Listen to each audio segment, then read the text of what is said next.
Hello everyone, I'm Patel, and today I would like to welcome you on joining me in a journey to the fine world of the fine line between passion and addiction. Before I start, I'd just like to ask you all to do something for me. Imagine a time not too distant where you found yourself enveloped in something you love, a hobby perhaps, but that hobby started taking over your life. Why? Because it is that journey which led me to question the elusive boundary between passion and addiction. We've all been there, haven't we? Enveloped in something we love, yet unsure about when that love turns into an overwhelming obsession? Well, let's commence by looking at the problem, the issue, this blurry boundary between passion and addiction. Flora College, a triathlete, once spoke about when training to become an ex-tri champion, she faced an athletic training addiction, training despite having a fracture or a fever. Now this is imperative because she's not alone. Cases like this happen all over the world to people all over the world, where people's passions turn into addictions and then into burnout. So, we've seen the problem. But now, what's causing all of this to happen? Well, one primary cause lies in the very nature of passion itself.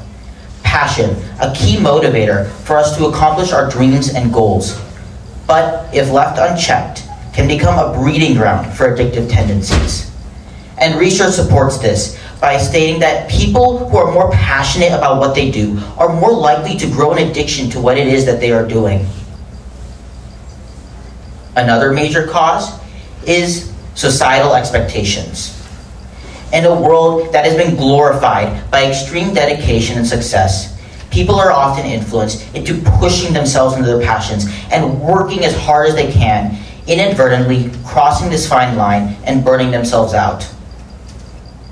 Students, often influenced by colleges, parents, and doing what their friends are doing, will often work as hard as they can just to get into a dream college and end up burning themselves out at the same time because their passions turn into addictions.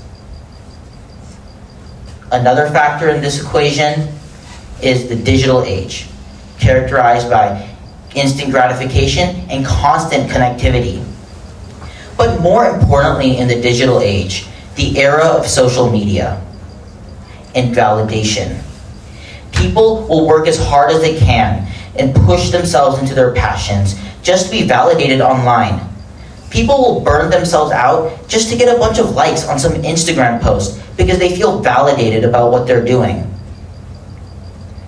So now I hope you guys are starting to recognize a pattern in all these causes, and these are just some of the few causes of many. And furthermore, societal attitudes towards mental health often act as a barrier for people to recognize and then address their passions turning into addictions. So, we see all these causes, but what do these causes cause? What's the effect? Well, the effects extend far beyond just you and me. It affects all of society as a whole, every single one of us. That's why I'm here to talk with all of you today. In the workplace specifically, where people's personal passions intersect with their personal ambitions, often leads to decreased productivity, strained relationships, and a decrease in overall well-being for themselves and others around them. The societal fabric is woven by interconnected communities, personal relationships, and community and cultural balance.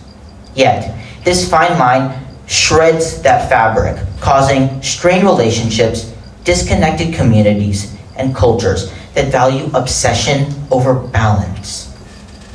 So, we've looked at the causes, we've looked at the effects, and we see the problem. But now that we know all this, how do we navigate these wavy waters? Well, part one is self-realization. We cannot expect ourselves to change or get help if we don't understand what's happening to us.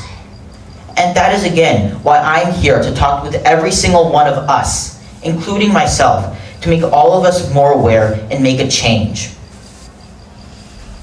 Part two is going about everything in life in a balanced way. Students will often take the most APs, extracurriculars, sports teams, etc., just to get into their dream college. Now, while education is important, it is also important to have balanced time, to spend time for yourself, so you don't burn yourself out trying to accomplish your goals and dreams.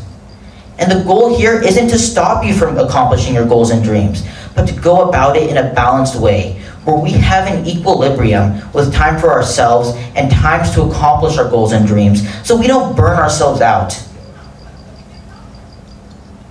Part 3 is not being afraid to get help. People will often look at getting help as a sign of weakness and a step back in their life, while really, it is a step forward and a sign of courage. You are willing to take this step, go out there and get help so that you can change and so that you can improve. Whether you're getting help from your friends, your family, or even perhaps someone professional, it is a step forward in your life so that you can face this challenge. And even some of the people that all of you here look up today have taken help before, from Pope Francis to Michael Phelps to Jay-Z to Robert Downey Jr. have all seek professional help before, as well as help from their friends and family. And it's not a step back, it's the step forward. So, in conclusion today, we have learned about this fine line between passion and addiction. We know now how to stop ourselves from going into the addicted side, to pull ourselves back, and why we even go there in the first place. Thank you for joining me today on this talk, and I hope this acts as a catalyst for all of you for further exploration into the fine line between passion and addiction. Thank you.